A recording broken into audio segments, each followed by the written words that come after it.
ਸਤਿ ਸ਼੍ਰੀ ਅਕਾਲ ਪਿਆਰੇ ਵਿਦਿਆਰਥੀਓ। ਅੱਜ ਆਪਾਂ ਜਿਸ ਸਬਜੈਕਟ ਬਾਰੇ ਗੱਲ ਕਰਨ ਲੱਗੇ ਹਾਂ ਉਸ ਦਾ ਨਾਮ ਹੈਗਾ ਮੈਨੇਜਮੈਂਟ ਇਨਫੋਰਮੇਸ਼ਨ ਸਿਸਟਮ। ਸੋ ਮੇਰਾ ਮੰਨਣਾ ਹੈ ਕਿ ਕਿਸੇ ਵੀ ਆਪਾਂ ਸਬਜੈਕਟ ਅਗਰ ਆਪਾਂ ਸਟਾਰਟ ਕਰਨਾ, ਉਹਦੇ ਵਿੱਚ ਕਰਿਕੂਲਮ ਕੀ ਹੈ, ਸਿਲੇਬਸ ਕੀ ਹੈ, ਟੌਪਿਕਸ ਕੀ ਨੇ, ਫਰਦਰ ਉਹ ਚੀਜ਼ਾਂ ਪੜ੍ਹਨ ਤੋਂ ਪਹਿਲਾਂ ਆਪਾਂ ਨੂੰ ਉਹਦੇ ਨਾਮ ਬਾਰੇ ਪਤਾ ਹੋਣਾ ਚਾਹੀਦਾ। ਉਹਦੇ ਨਾਮ ਦੇ ਵਿੱਚ ਹੁਣ ਜਿਵੇਂ ਇਹਦੇ ਵਿੱਚ 3 ਵਰਡ ਨੇ, ਮੈਨੇਜਮੈਂਟ ਇਨਫੋਰਮੇਸ਼ਨ ਸਿਸਟਮ, ਆਪਾਂ ਨੂੰ ਤਿੰਨਾਂ ਵਰਡਸ ਬਾਰੇ ਅਲੱਗ-ਅਲੱਗ ਚੀਜ਼ਾਂ ਬਾਰੇ ਪਤਾ ਹੋਣਾ ਚਾਹੀਦਾ ਵੀ ਐਕਚੁਅਲੀ ਤਿੰਨਾਂ ਦਾ ਮਤਲਬ ਕੀ ਹੈ। ਸੋ ਆਪਾਂ ਇਕੱਲੇ ਨੂੰ ਡਿਸਕਸ ਕਰਾਂਗੇ, ਠੀਕ ਹੈ ਜੀ। ਇਕੱਲੇ ਨੂੰ ਡਿਸਕਸ ਕਰਨ ਤੋਂ ਬਾਅਦ ਫਿਰ ਆਪਾਂ ਇਹਨਾਂ ਨੂੰ ਕੰਬਾਈਨ ਕਰਕੇ ਡਿਸਕਸ ਕਰਾਂਗੇ। ਤੁਹਾਨੂੰ ਇਹ ਚੀਜ਼ ਕਲੀਅਰ ਹੋ ਜੂਗੀ, ਇਹਦੀ ਡੈਫੀਨੇਸ਼ਨ ਵੀ, ਇਹਦਾ ਕੰਸੈਪਟ ਵੀ, ਸਾਰਾ ਕੁਝ ਕਲੀਅਰ ਹੋ ਜੂਗਾ। ਸਭ ਤੋਂ ਪਹਿਲਾਂ ਆਪਾਂ ਗੱਲ ਕਰਾਂਗੇ ਮੈਨੇਜਮੈਂਟ। ਹੁਣ ਮੈਂ ਕੋਈ ਵੀ ਐਗਜ਼ਾਮਪਲ ਲੈ ਲਾਂ, ਅਗਰ ਮੈਂ ਇੱਕ ਕਾਲਜ ਦੀ ਗੱਲ ਕਰ ਲਾਂ, ਅਗਰ ਇੱਕ ਮੈਂ ਪ੍ਰਿੰਸੀਪਲ ਪੁਆਇੰਟ ਆਫ ਵਿਊ ਤੋਂ ਦੇਖ ਲਾਂ ਵੀ ਉਹ ਕਾਲਜ ਨੂੰ ਕਿਸ ਤਰੀਕੇ ਮੈਨੇਜ ਕਰਦਾ।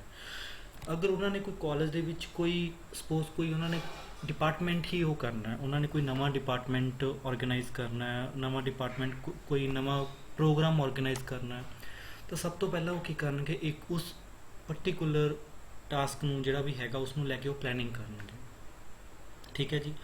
ਪਲੈਨਿੰਗ ਕਰਨ ਤੋਂ ਬਾਅਦ ਉਸ ਨੂੰ ਔਰਗੇਨਾਈਜ਼ ਕਰਨਗੇ ਕਿ ਉਹਦੇ ਵਿੱਚ ਆਪਾਂ ਜੋ ਵੀ ਉਹਦਾ ਫਰਦਰ ਜਿਹੜਾ ਕੰਮ ਹੈਗਾ, ਉਹ ਕਿਹੜਾ ਕੰਮ ਪਹਿਲਾਂ ਕਰਨਾ, ਕਿਹੜਾ ਕੰਮ ਬਾਅਦ 'ਚ ਕਰਨਾ, ਅਤੇ ਕਿਹੜਾ ਕੰਮ ਆਪਾਂ ਨੂੰ ਐਂਡ ਤੱਕ ਉਸਦਾ ਲੈ ਕੇ ਚੱਲਣਾ। ਦੈਨ ਹੁਣ ਐਜ਼ ਏ ਪ੍ਰਿੰਸੀਪਲ ਫਿਰ ਉਹ ਕੀ ਕਰਨਗੇ, ਉਹ ਜਿਹੜਾ ਕੰਮ ਔਰਗੇਨਾਈਜ਼ ਕੀਤਾ, ਉਹ ਜੋ ਅਲੱਗ-ਅਲੱਗ ਉਸ 'ਤੇ ਇੱਕ ਕੰਮ ਨੂੰ ਅੱਗੇ ਫਰਦਰ ਪਾਰਟ ਦੇ ਵਿੱਚ ਡਿਵਾਈਡ ਕੀਤਾ ਗਿਆ, ਉਸ ਦੀ ਸਟਾਫਿੰਗ ਕਰ ਦੇਣਗੇ। ਉਹ ਅਲੱਗ-ਅਲੱਗ ਜਿਹੜੇ ਕੰਮ ਕਰਨ ਵਾਲੇ ਹੈਗੇ ਆ ਉਹਦੇ 'ਤੇ ਉਹਨਾਂ ਨੂੰ ਲਗਾ ਦੇਣਗੇ, ਠੀਕ ਹੈ ਜੀ।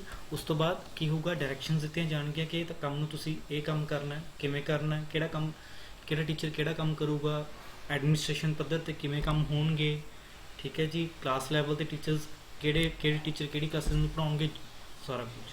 ਉਸ ਤੋਂ ਬਾਅਦ ਇੱਥੇ ਗੱਲ ਨਹੀਂ ਮੁੱਕਦੀ। ਮੇਨਲੀ ਮੈਨੇਜਮੈਂਟ ਇਹ ਨਹੀਂ ਹੈਗਾ ਕਿ ਹਾਂ ਬਸ ਤੁਸੀਂ ਇੱਕ ਟੌਪ ਲੈਵਲ 'ਤੇ ਬੈਠੇ ਹੋ, ਤੁਸੀਂ ਮੈਨੇਜ ਕਰਨਾ। ਤੁਸੀਂ ਕੋਈ ਕੰਮ ਅਗਰ ਸਟਾਰਟ ਵੀ ਕੀਤਾ, ਦੈਨ ਥਰੂ ਆਊਟ ਤੁਹਾਨੂੰ ਉਹ 'ਤੇ ਕੰਟਰੋਲ ਰੱਖਣਾ ਪਊਗਾ, ਠੀਕ ਹੈ ਜੀ। ਥਰੂ ਆਊਟ ਕੰਟਰੋਲ ਰੱਖਣਾ ਪਊਗਾ। ਸੋ ਇਹ ਆਪਣੇ ਕੋਲ 5 ਇਹਦੇ ਮੈਨੇਜਮੈਂਟ ਦੇ 5 ਇੱਕ ਮੈਨੇਜਮੈਂਟ ਇੱਕ ਵੈਸੇ ਬੇਸਿਕਲੀ ਜੇ ਮੈਂ ਗੱਲ ਕਰਾਂ, ਮੈਨੇਜਮੈਂਟ ਇੱਕ ਪ੍ਰੋਸੈਸ ਹੈ, ਠੀਕ ਹੈ ਜੀ। ਇਹਦੇ 5 ਪਾਰਟ ਨੇ, ਠੀਕ ਹੈ ਜੀ। ਇਹਦੇ ਥਰੂ ਆਊਟ ਇੱਕ ਸੀਰੀਅਲ ਆਰਡਰ ਦੇ ਵਿੱਚ ਇਹਦੀ ਵਰਕਿੰਗ ਹੈਗੀ ਹੈ, ਬਟ ਕੰਟੀਨਿਊਸਲੀ ਇਹ ਨਹੀਂ ਹੈਗਾ ਕਿ ਤੁਸੀਂ ਬਸ ਇਹਦੇ 5 ਪਾਰਟਸ ਨੂੰ ਤੁਸੀਂ ਉਹ ਕਰ ਲਿਆ ਅਤੇ ਫਰਦਰ ਡਿਵਾਈਡ ਕਰਤਾ ਅਤੇ ਤੁਸੀਂ ਉਹ ਕਰੋ। ਤੁਹਾਨੂੰ through out top level management 'ਤੇ ਕੋਈ ਵੀ ਪਰਸਨ ਬੈਠਾ, ਟੌਪ ਲੈਵਲ ਮੈਨੇਜਮੈਂਟ 'ਤੇ ਡਿਪਾਰਟਮੈਂਟ ਦੇ HOD ਹੋ ਜਾਣ, ਕਾਲਜ ਦੇ ਪ੍ਰਿੰਸੀਪਲ ਹੋ ਜਾਣ, ਇੱਕ ਆਰਗੇਨਾਈਜੇਸ਼ਨ ਦੇ CEO ਹੋ ਜਾਣ, ਕੋਈ ਵੀ ਹੋਵੇ, ਉਹਨੂੰ ਥਰੂ ਆਊਟ ਹੀ ਕੰਟਰੋਲ ਕਰਕੇ ਰੱਖਣਾ ਪੈਂਦਾ ਸਾਰਾ। ਨੈਕਸਟ ਅਗਰ ਮੈਂ ਗੱਲ ਕਰਾਂ ਵੀ ਇਨਫੋਰਮੇਸ਼ਨ ਕੀ ਹੁੰਦੀ ਹੈ, ਇਨਫੋਰਮੇਸ਼ਨ ਬੇਸਿਕਲੀ ਆਪਾਂ ਕਹਿ ਸਕਦੇ ਹਾਂ ਕਿ ਡੇਟਾ ਦੀ ਪ੍ਰੋਸੈਸ ਫਾਰਮ ਨੂੰ ਇਨਫੋਰਮੇਸ਼ਨ ਕਿਹਾ ਜਾਂਦਾ ਹੈ। ਇਹ processed farm of data is called information, ਠੀਕ ਹੈ ਜੀ। ਜਿਵੇਂ ਕਿ ਆਹ ਡਾਇਗਰਾਮ ਦੇ ਵਿੱਚ ਸ਼ੋ ਕੀਤਾ ਗਿਆ ਕਿ ਸਭ ਤੋਂ ਪਹਿਲਾਂ ਆਪਣੇ ਕੋਲ ਕੀ ਸੀਗਾ, ਡੇਟਾ ਸੀ। ਡੇਟਾ ਨੂੰ ਪ੍ਰੋਸੈਸ ਕੀਤਾ ਗਿਆ। ਡੇਟਾ ਨੂੰ ਪ੍ਰੋਸੈਸ ਕਰਨ ਤੋਂ ਬਾਅਦ ਜਿਹੜੀ ਉਹਦੇ ਵਿੱਚ ਆਫਟਰ ਪ੍ਰੋਸੈਸਿੰਗ ਜਿਹੜੀ ਆਪਣੇ ਕੋਲ ਆਊਟਪੁੱਟ ਆਈ ਹੈ, ਉਹ ਇਨਫੋਰਮੇਸ਼ਨ ਬਣ ਗਈ ਹੈ। ਬਟ ਇੱਥੇ ਆਪਾਂ ਨੂੰ 2 ਗੱਲਾਂ ਦਾ ਧਿਆਨ ਰੱਖਣਾ ਪੈਣਾ ਕਿ ਜਿਹੜਾ ਵੀ ਆਪਾਂ ਸਿਸਟਮ ਨੂੰ, ਉਹ ਕੋਈ ਵੀ ਕਿਸੇ ਵੀ ਤਰ੍ਹਾਂ ਦਾ ਸਿਸਟਮ ਹੋਵੇ, ਉਹਦੇ ਵਿੱਚ ਅਗਰ ਕੋਈ ਵੀ ਡੇਟਾ ਐਂਟਰ ਹੋਣਾ ਹੈ, data as a input enter ਹੋਣਾ ਹੈ, ਪਹਿਲੀ ਗੱਲ ਤਾਂ ਉਹ ਵੈਲਿਡ ਹੋਣਾ ਚਾਹੀਦਾ, ਅਤੇ ਦੂਜੀ ਗੱਲ ਉਸ ਡੇਟੇ ਨੂੰ ਕਿਸ ਤਰੀਕੇ ਪ੍ਰੋਸੈਸ ਕੀਤਾ ਜਾਣਾ ਹੈ, ਉਹ as a pre defined instructions ਦਿੱਤੀਆਂ ਜਾਣਗੀਆਂ, ਠੀਕ ਹੈ ਜੀ। ਪ੍ਰੋਸੈਸ ਅਗਰ ਮੈਂ ਕੰਪਿਊਟਰ ਦੀ ਹੀ ਗੱਲ ਕਰਾਂ, ਕੰਪਿਊਟਰ ਦਾ ਆਪਣਾ ਕੋਈ ਬ੍ਰੇਨ ਨਹੀਂ ਹੈਗਾ, ਠੀਕ ਹੈ ਜੀ। ਅਗਰ ਮੈਂ ਕਿਸੇ ਕੰਪਿਊਟਰ ਦੀ ਪਰਟੀਕੂਲਰ ਲੈਂਗੁਏਜ ਦੀ ਗੱਲ ਕਰਾਂ ਤਾਂ ਉਹਦੇ ਵਿੱਚ ਮੈਂ ਅਗਰ ਕੋਈ ਵੀ ਪ੍ਰੋਗਰਾਮ ਲਿਖਦਾ, ਸੈਟ ਆਫ ਇੰਸਟਰਕਸ਼ਨਸ ਨੂੰ ਪ੍ਰੋਗਰਾਮ ਕਹਿੰਦੇ ਨੇ ਆਪਾਂ। ਅਗਰ ਮੈਂ ਉਹਦੇ ਵਿੱਚ ਕੋਈ ਵੀ ਪ੍ਰੋਗਰਾਮ ਲਿਖਦਾ, ਉਹ ਪ੍ਰੋਗਰਾਮ ਮੈਂ ਜਦੋਂ ਰਨ ਕਰਦਾ ਤਾਂ ਮੈਂ ਉਹਦੇ ਵਿੱਚ ਇਨਪੁਟ ਵੈਲਿਡ ਦਿੰਦਾ। ਅਗਰ ਤਾਂ ਮੈਂ ਹੁਣ ਸਪੋਜ਼ ਵੈਲਿਡ ਇਨਪੁਟ ਹੀ ਨਹੀਂ ਦਿੱਤਾ, ਉਹਦੀ ਆਊਟਪੁੱਟ ਗਲਤ ਆਊਗੀ। ਪਹਿਲੀ ਗੱਲ ਤਾਂ ਮੇਰੀ ਇਨਪੁਟ ਵੈਲਿਡ ਹੋਣੀ ਚਾਹੀਦੀ ਹੈ, ਅਤੇ ਉਹ ਜਿਹੜਾ ਪ੍ਰੋਗਰਾਮ ਹੈ ਉਹ ਮੇਰੀ ਜਿਹੜੀ ਇਨਪੁਟ ਨੂੰ ਕਿਸ ਤਰੀਕੇ ਟਰੀਟ ਕਰੂਗਾ, ਉਹ ਵੀ ਮੈਨੂੰ ਇੱਕ ਪ੍ਰੀ ਡਿਫਾਈਨਡ ਇੰਸਟਰਕਸ਼ਨਸ ਦੇਣੀਆਂ ਪੈਣਗੀਆਂ ਉਸਨੂੰ, ਵੀ ਮੇਰੇ ਇਸ ਡੇਟੇ ਨੂੰ ਇਸ ਤਰੀਕੇ ਪ੍ਰੋਸੈਸ ਕੀਤਾ ਜਾਵੇ। ਉਸ ਡੇਟੇ ਨੂੰ ਉਹ ਪ੍ਰੋਸੈਸ ਕਰਨ ਤੋਂ ਬਾਅਦ ਉਹ ਇੱਕ ਤਰ੍ਹਾਂ ਦੀ ਇਨਫੋਰਮੇਸ਼ਨ ਬਣ ਜਾਂਦੀ ਹੈ ਆਪਣੇ ਕੋਲ, ਜਿਸ ਨੂੰ ਆਪਾਂ ਅੱਗੇ ਨੌਲੇਜ ਲਈ ਯੂਜ਼ ਕਰਦੇ ਹਾਂ। ਦੈਨ ਸਿਸਟਮ, ਆਪਣੇ ਕੋਲ third component MIS the what is system basically ਇੱਕ ਸੈਟ ਆਫ ਐਲੀਮੈਂਟਸ ਨੇ ਕਿ ਜਿਨ੍ਹਾਂ ਨੂੰ ਆਪਾਂ ਇੰਟੀਗ੍ਰੇਟ ਕਰਕੇ ਰੱਖਿਆ ਹੋਇਆ ਇੱਕ ਪਰਟੀਕੂਲਰ ਗੋਲ ਅਚੀਵ ਕਰਨ ਨੂੰ, ਤਾਂ ਜੋ ਆਪਣੇ ਜਿਹੜੇ ਰਿਜ਼ਲਟਸ ਨੇ ਐਫੀਸ਼ੀਐਂਟ ਆ ਸਕਣ, ਠੀਕ ਹੈ ਜੀ। ਹੁਣ ਅਗਰ ਮੈਂ ਇੱਕ ਸਿਸਟਮ ਦੀ ਗੱਲ ਕਰਾਂ, ਸਿਸਟਮ ਇੱਕ ਸੈਟ ਆਫ ਐਲੀਮੈਂਟਸ ਵੀ ਹੈਗਾ, ਇੱਕ ਸੈਟ ਆਫ ਸਬ ਸਿਸਟਮ ਨੂੰ ਵੀ ਆਪਾਂ ਸਿਸਟਮ ਕਹਿ ਸਕਦੇ ਹਾਂ, ਠੀਕ ਹੈ ਜੀ।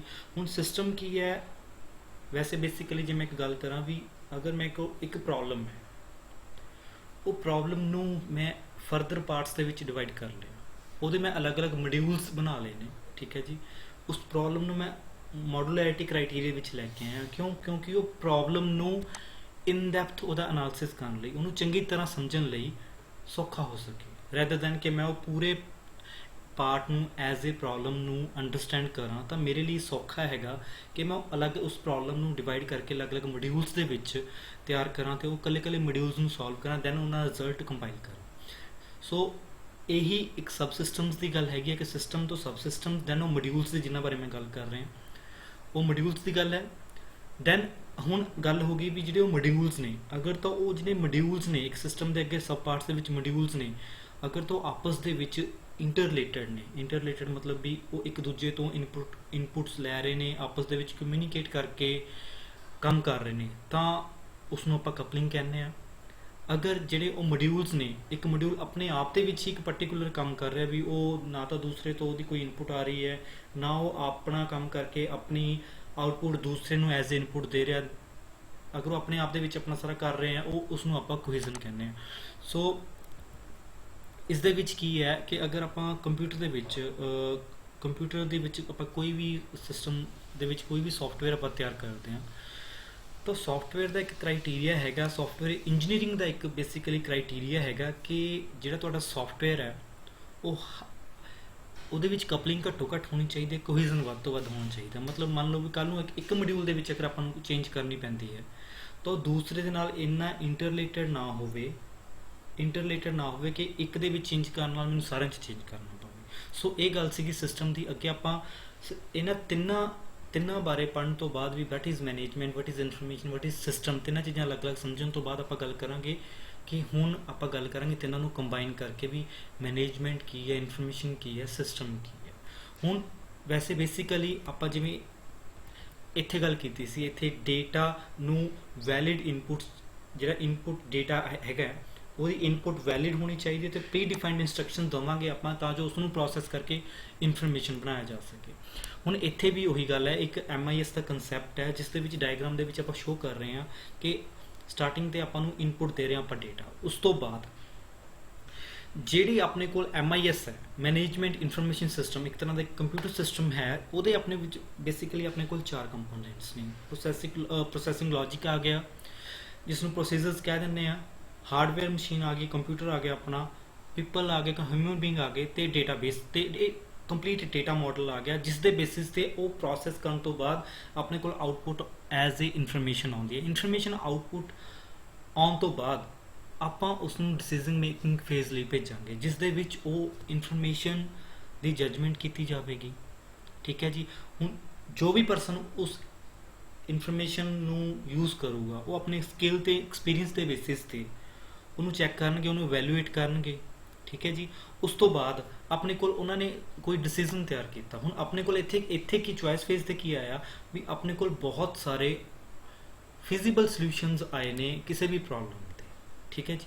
ਇਨਫੋਰਮੇਸ਼ਨ ਐਜ਼ ਏ ਆਊਟਪੁੱਟ ਆਈ ਹੈ, ਉਹਦੇ ਵਿੱਚ ਆਪਣੇ ਕੋਲ ਬਹੁਤ ਸਾਰੇ ਫਿਜ਼ੀਬਲ ਸੋਲਿਊਸ਼ਨ ਨਿਕਲ ਕੇ ਆਏ ਨੇ ਇਸ ਡੇਟਾ ਨੂੰ ਰਿਲੇਟਡ ਲੈ ਕੇ ਪ੍ਰੋਬਲਮ ਦੇ।